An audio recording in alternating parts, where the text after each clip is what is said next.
As Western nations rush to evacuate people from Afghanistan with less than a week until foreign troops leave, U.S. Secretary of State Antony Blinken said on Wednesday there are still about 1,500 U.S. citizens in the country, and the government is working to either contact them or has already given them instructions on how to get to Kabul airports. Over the past 24 hours, we've been in direct contact with approximately 500 additional Americans and provided specific instructions on how to get to the airport safely.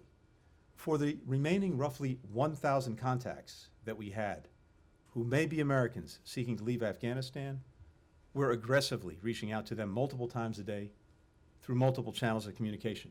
Blinken said at a news conference that Washington has so far evacuated 4,500 U.S. citizens and their families, as President Joe Biden's deadline of August 31st to withdraw U.S. troops is fast approaching. Biden's administration has struggled for days to provide specific figures on Americans leaving Afghanistan and how many remain. Blinken cautioned they may change by the hour. From my perspective, he also stressed that there was no deadline on the effort to help people who want to leave Afghanistan.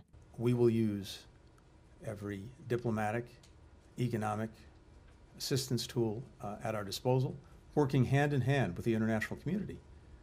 First and foremost, to ensure that those who want to leave Afghanistan after the 31st are able to do so. In the 10 days since the Taliban swept into Kabul, the United States and its allies have mounted one of the biggest air evacuations ever. The U.S. military says planes are taking off the equivalent of every 39 minutes. But some Western officials admit many Afghans who have helped the NATO countries in 20 years of war will be left behind to face an uncertain future under the Taliban.